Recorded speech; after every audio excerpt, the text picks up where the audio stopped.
Good afternoon, everybody. Thank you for coming to the seminar. We were asked to, CTSI was asked to co-host this here at HSC. And I'm going to go ahead and introduce Dr. Mara here. She has been working with Dr. Bailey and will introduce her. Good afternoon, everyone. Welcome to today's Clinical and Translational Research seminar presentation. It's my pleasure today to get to introduce to you Regan Bailey, who will be presenting on dietary supplement use in the United States. Dr. Bailey is visiting us here today as an external faculty mentor from the WVU Advanced Sponsorship Program. She has just recently, 2015, taken a position as an associate professor of nutrition science at Purdue University. Oh, do we have a Purdue? And she received her doctorate degree from the Pennsylvania State University, and then later, no applause. And then later went on and did a Master's of Public Health from Johns Hopkins University. She has a research focus at Purdue, and prior to that, on trying to work on nutrition-related issues, dietary assessment methodology, and primarily reducing chronic disease in, across the lifespan, I think. Prior to coming to Purdue recently and taking an academic position, she was a nutritional epidemiologist at the Office of Dietary Supplements, Office of Disease Prevention at the National Institutes of Health, and we're very pleased to have Dr. Bailey with us today. Dr. Bailey? Okay, let me clip this on. I didn't realize there were multiple campuses, and so Dr. Mara, in addition to being a fantastic scientist, can drive a car like Bo and Luke Duke. We were flying through that garage, so if you ever need to get anywhere in a pinch, you want to call this one. So this is a talk that will hopefully summarize the available evidence that we have on what the usage patterns are and what health effects exist at this point in the United States. So as Dr. Mara alluded to, most of my research has been at the Office of Dietary Supplements, and I just spent a week there holding our annual practicum.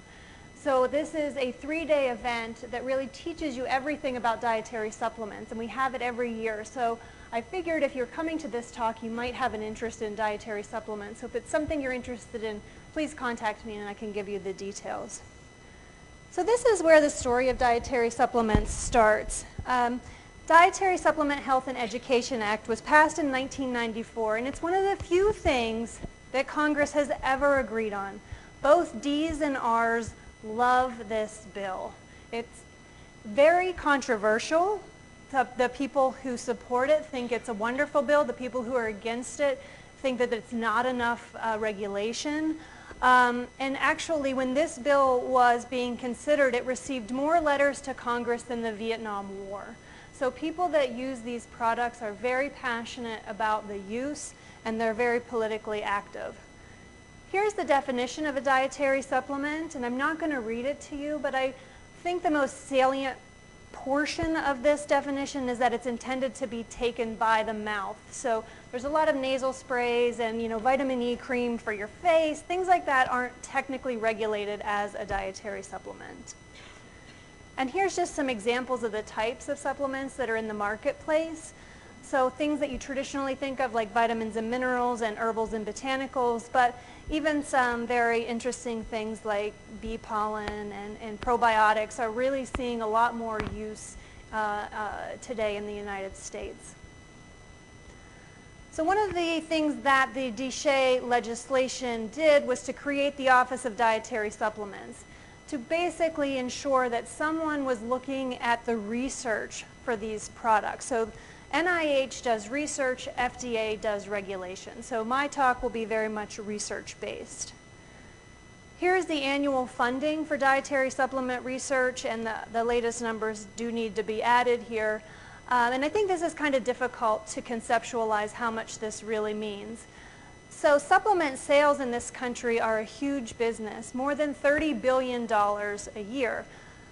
I don't have a context for that other than a $100 bill. So if you take sales as being a $100 bill, the entire NIH research budget would be $1, and the devoted amount of money towards looking at the safety and efficacy of these products is about a dime. So you can see the marketing and the sales are way out ahead of the research on efficacy and safety. So this is what I alluded to earlier. The sales are huge in 2014, almost $37 billion. Just to give you a context of where supplements fit in terms of that spending. So it's more than books and e-books, but certainly less than cigarettes. Both sales and usage data indicate that vitamins and mineral supplements are the most commonly used products in our country. I'm going to give you a few numbers here in this slide. So before the regulation, before the DSHEA legislation, there were about 4,000 products on the market. Latest estimates are more than 85,000 different types of dietary supplements, currently with 1,000 being added each and every month. So a typical GNC or vitamin shop has about 8,000 different products for consumers to choose between. So here's an overview of what I'm going to present today, and we'll try to go through this quickly. And please, if you have any questions, feel free to just raise your hand or interrupt me. We can be really informal about the topic. So let's start with the patterns of use. And so what I'll present to you today is from the National Health and Nutrition Examination Survey, or NHANES as we call it. This is a nationally representative ongoing survey of nutrition and health parameters in our country. And so they collect various data, but we're, of course, in this talk going to be focusing on the dietary supplement aspect. So pre and post DSHEA, we did see an increase in overall use. And this can certainly, I'll show you a little bit more recent data, but just to show you the impact of that legislation. So overall, half of U.S. adults report using a dietary supplement. We know that females use less than males across all survey years and across all age groups, and about a third of children. So 1 in 3 kids use a supplement regularly in this country. We see a strong association with age. So use is rather high in 2 to 5-year-olds and continues to decrease then throughout teenage years and adolescence. And if I extended the age, it would even go up higher, with about 75% of adults over the age of 70 using a product. And if you think about it, this is really something to consider, particularly from a clinical aspect, that there could be drug interactions with some of these products. And we know that there's, the potential for those types of things to happen. We also know that people are really not likely to disclose the types of supplements they are using to their healthcare practitioners. So we have high usage, and we don't have a lot of knowledge and integration between healthcare practitioners and what people are actually doing. They don't think of it as a drug. They don't think of it as something they need to report to a physician. So I've already told you that in adults there's a gender difference, but really what we see in children is that there is no gender difference. In both adults and in children, non-Hispanic whites are more likely to use than other race ethnic groups. And interestingly, and as you would probably imagine, people that have more money are more likely to use these types of products. In children, there's an association with weight status. So children who are underweight or a healthy weight are more likely than overweight or obese children to use these products. And screen time. So children who are more sedentary are less likely to use dietary supplements. I am the self-proclaimed queen of bar charts, so I'm going to apologize for that in advance. But they sing to my heart when I see the data. That's what makes sense to me. So children that have health insurance are more likely to use these products as well. So what's interesting about kids is they're only using one product. We see differences when we look at the adult usage patterns, for sure. Similar to adults, and what I mentioned from the sales data, is that the multivitamin mineral is the key player in this industry. So MVM is multivitamin mineral. About 24% or 1 in 4 kids are using this type of product overall. But when we look at just supplement users, you can see it's the vast majority of children who are using just this type of product. I've already alluded to most of this with gender and age and race, so I'm not going to bore you again with going through the numbers there. In adults, we don't see any association with weight status and supplement use. However, we do see the income association that I talked to you about in children, and adults who are moderate or high intensity exercisers are more likely to use these products. It's also associated with a host of what we would consider to be more healthy behaviors. So people who are never or former smokers, people who use alcohol in moderation, and even people who report excellent health are more likely to use dietary supplement products. This is what I think is really interesting. 10% of adults are using 5 or more dietary supplements regularly. That to me seems like a really high number. 5 or more. That's a lot. I guess you're not as shocked as I am. I can tell from your faces. What is the age of? So 19 and older. Yeah. So what? I've told you all these boring statistics. I've shown you a lot of bar charts. Who cares? Well, these products have a lot of nutrients in them. Some of them have 100% of the daily value. And so if we're not looking at the nutrients that people are getting from these products, we're really underestimating nutrient exposures. And in the type of research that we do, we want to relate how diet influences health. And if we're not adequately capturing the exposure, how can we possibly relate it to health in a meaningful and accurate way? So let's look at the contribution that supplements make to usual nutrient intakes. And I always put this slide up no matter what talk I'm giving. The dose is the poison. So anything that is consumed too little or too much can be toxic.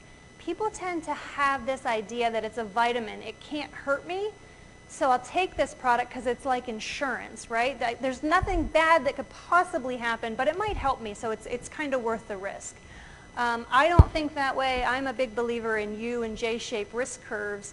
And that's exactly where our Institute of Medicine dietary reference intakes are built upon. So I'm going to use this framework to look at who is considered at risk for both inadequacy and excess. So I'll show you some data below the EAR, or estimated average requirement. And so these are the people we're worried are not getting enough. And also above the tolerable upper intake level, or UL, the people that we're worried are getting too much of these vitamins and minerals. So before we say somebody's diet is good or bad or inadequate or excessive, we want to make sure we're getting at this concept of usual intake. When we measure diet, we usually do it over the last 24 hours. So what did you have to eat yesterday? I've been traveling for an entire week. What I ate yesterday looks absolutely nothing like what I normally eat. There's a tremendous amount of day-to-day variability in our ability to report accurately what we eat. So we have these statistical models that can reduce this within-person variation component to get at habitual or usual intakes. And that's important. We want usual intakes before we say it's inadequate, and we want usual intakes before we say it's related to health. The problem is, as I said, it's not directly observable. We have these daily reports of what we eat. And that we know that diet is measured with error. Okay? And there's random and there's systematic error. The random error is what we can mitigate with our statistical modeling. And that's what we do. Otherwise, we have more bias than we know what to do with. If you want to talk about the statistics, we can do that. I didn't put all of the background in here for that because I thought this is more of a general talk about supplements. But if you're interested in usual intake methodology, I'd love to sit down and have a beer with you and talk about it because it's really fascinating. Okay, so we don't only want usual intake, what you normally have, but we need total intake. So all of the nutrients from all sources. So obviously supplements are important. But also some prescription and over-the-counter medications have nutrients like calcium and magnesium and antacids, things like that. So the data I'm going to show you is inclusive of total and usual intake. So I'm not going to surprise you with some bar charts, but I've got a few for you here. The first thing we did is look at everyone in the United States and who is at risk for inadequate intakes if we looked at just the nutrients that were intrinsic to food. So we're not looking at fortification, we're not looking at supplement use. And you can see this is a rather high percentage if we're looking at a national scope here. When we look at the impact of fortification and enrichment, we see that this is dramatically reduced, particularly for things like folate, where there's a standard that folic acid fortification has to be met. But the key point here is that when we look at the use of dietary supplements, it greatly reduces this across almost every vitamin and mineral. And so in this slide I'm going to go through quickly. This is just another example if you want to find your favorite vitamin. Does anyone have a favorite vitamin? Because mine's B12. Anybody? Purdue, what's your favorite vitamin? Okay, all right. It's after lunch, guys. We got to stay awake. So this is looking at minerals, and one thing you'll notice is that aside from iron, we don't have a lot of enrichment and fortification of our food supply with minerals, but we do see a similar trend that supplement use lowers the percent of inadequacy, and this makes sense, right? We're adding things, we're lowering the risk of inadequacy. But when we're doing that, that's a good national snapshot of who's at risk. But we know that half of adults and a third of kids use these products. So that's like saying you take a calcium supplement with 1,000 milligrams, and I take one and I don't take one, so our group average is 500. Is that representing you? Is it representing me? No, it's representing us as a group. So what we wanted to do is kind of disentangle the users from the non-users and look at their dietary intakes. We thought this was important because we knew there were a lot of characteristics that I already talked to you about from supplement users. We knew that they were older and female and white, and they make more money and they have more education, they exercise more. What about the diets? Are the diets any different between people who use them and don't use them? Are they using these products to make their diets better because they're lacking, or what is the story? I saved you from some bar charts because I used to have them in here, and I think you're just going to have to take it at face value, and you're going to have to trust me when I say the diets of people who use supplements are much better in terms of their micronutrient exposures. So people who use supplements already have a better diet, and I've bulleted for males and females in this slide the significant differences just from diet alone. And I'm going to show you this with, I think I just have one slide here to show you the impact and to illustrate the point that I'm trying to make. So this would be the percent of women who do not use a supplement who are considered inadequate for some selected minerals here. This next prevalence is for users, but just from their diet. We're not looking at supplements here. So you can see what I told you in the last slide is true, that women who use a supplement already have better diets.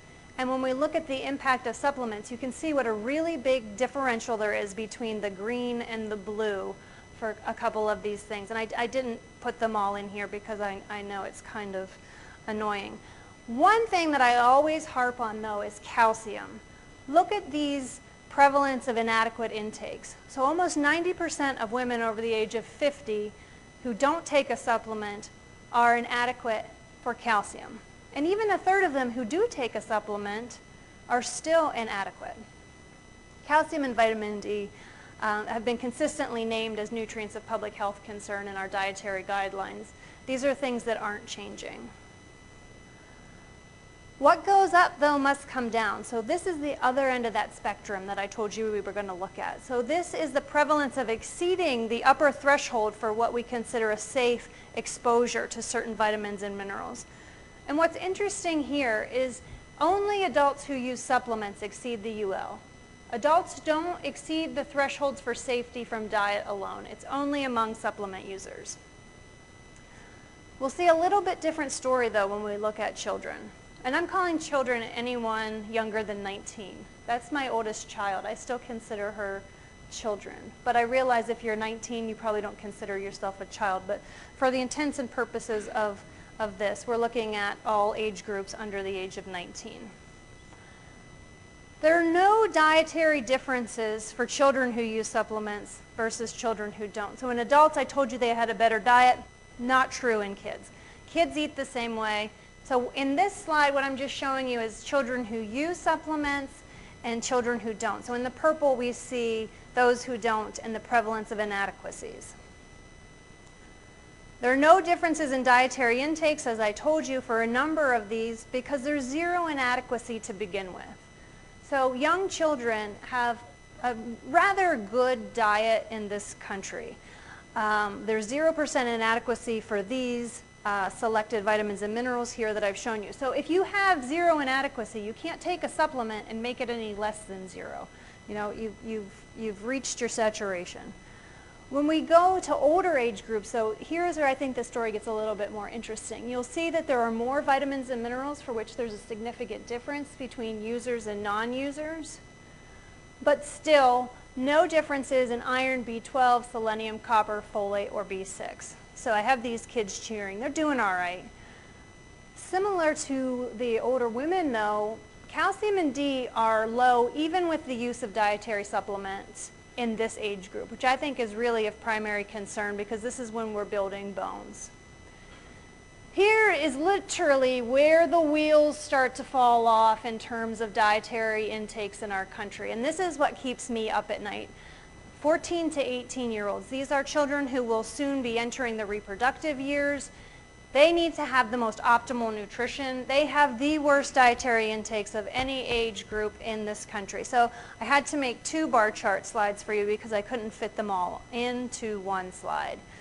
So they have a higher prevalence of inadequacies than younger children. Supplement use is lowest in this age group, but among those children who use supplements in this age group, it really makes a big impact in terms of meeting the recommendations. Now, as I told you, adults who do not exceed that upper level from their diet, some kids do, okay? And you can see that that's true for zinc, copper, folic acid, and vitamin A. So that's just from the diet alone, whereas 50% of children who use a supplement are exceeding the UL for zinc, folic acid, and vitamin A. So why in the heck are people using these products, right? I mean, for adults, at least I told you they're already better at life. They're exercising, they're not smoking, their diet's better. Why in the world are they using these products? Does anybody know? Guesses? All right, I'll tell you. Kids, well, I'll show you kids and adults, so you may choose whichever you like. well, I assume the kids, because their parents or mom would be one Yeah, in front of them and says, thank you. so I don't have that in this presentation, but in the National Health Interview Survey, we have parent-child dyads, and it's like over 80% of children who use a supplement is because it's being recommended by their parents or given to them by their parents. Only 23% of adults and in 15% of children are they taking these products because they're recommended by a physician or healthcare practitioner. So most people are using these products out of their own opinions, their own views that they need to or want to take these products. This is another bar chart, sorry. The number one reason that U.S. adults use these products is because they believe they will improve their health. They believe they will maintain their health. For bone health, and this is significantly higher in females, this makes absolute sense. And finally, number 4, as these products are intended and regulated in this country to supplement the diet.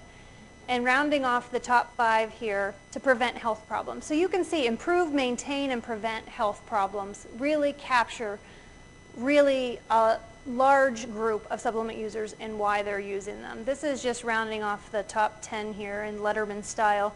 For heart health, to boost immunity, for joints, for energy, and for skin health.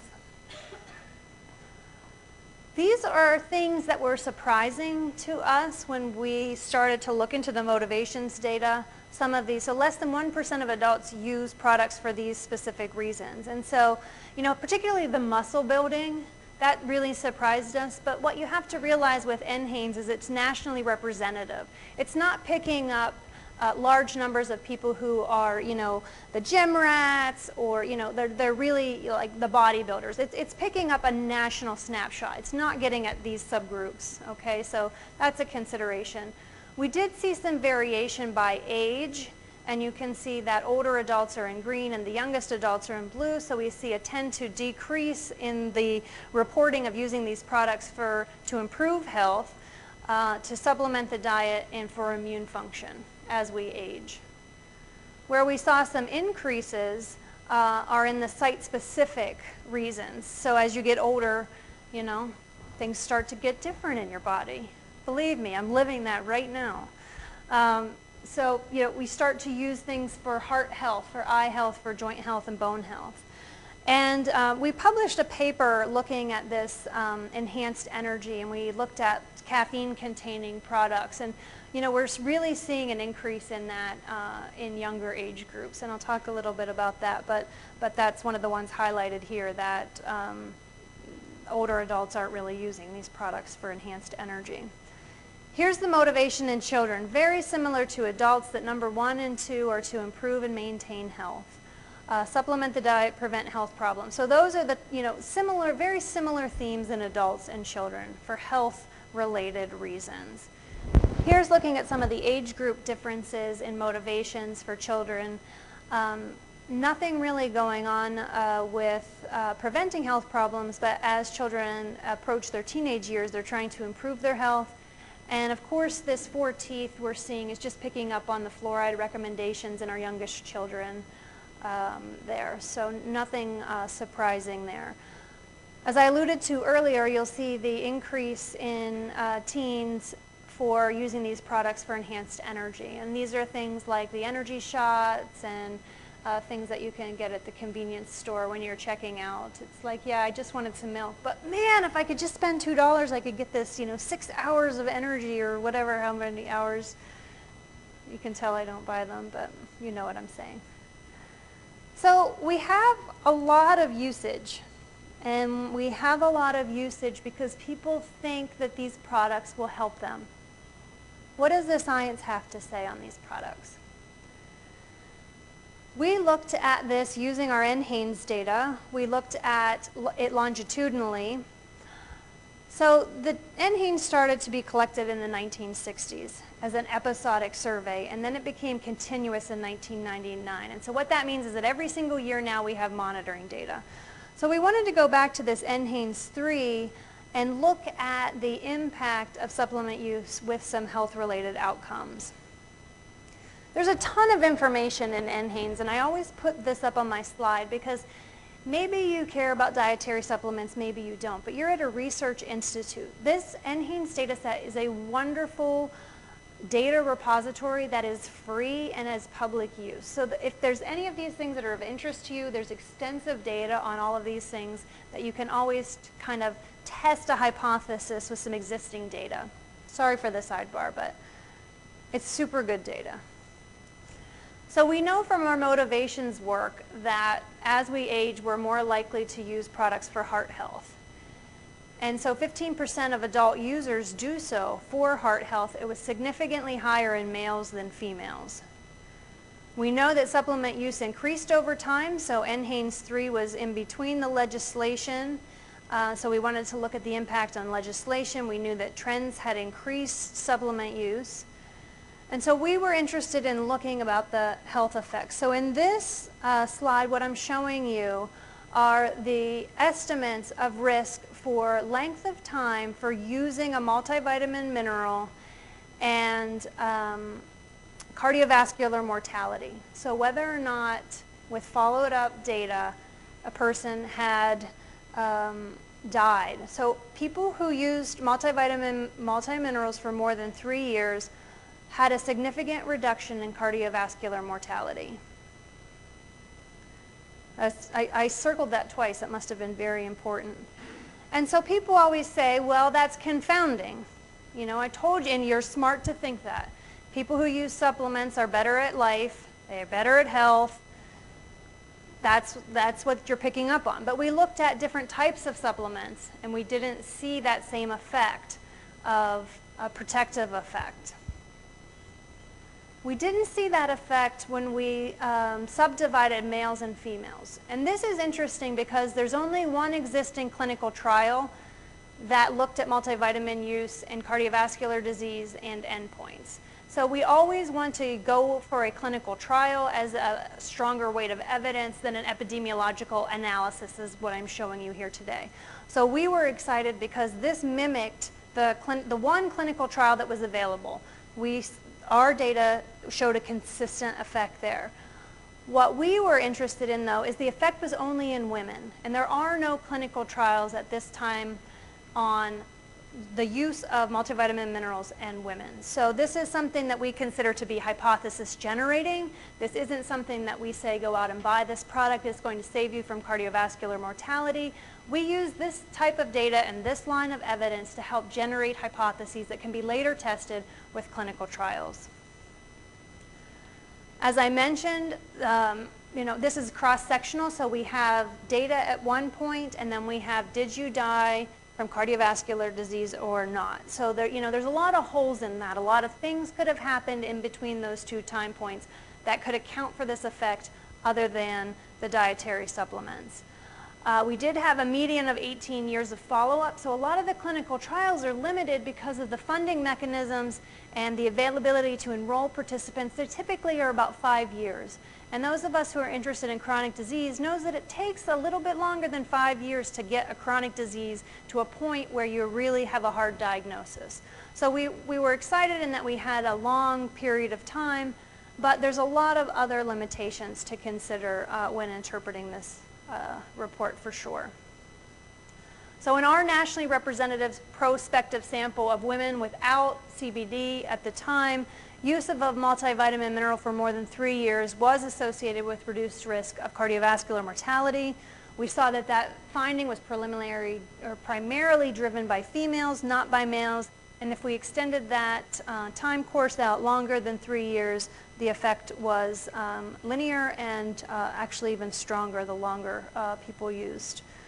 So I told you there was a clinical trial available in men. This is the Physicians' Health Study. So this was a randomized trial of about 15,000 male health professionals. They looked at multivitamin mineral, the most common one on the market, Centrum Silver. Their primary outcomes were cardiovascular disease and cancer. And so in this trial, they didn't really make a distinction between secondary or primary prevention. So people who had existing heart disease were already in here, and existing cancers were already enrolled. What they found after an average, I think this was 7 years, this first report, is that there were no significant effects of taking this product for all major CVD events, for myocardial infarction, for stroke and mortality, but they did see a significant reduction in death from myocardial infarctions. And that was whether or not they had existing heart disease or not.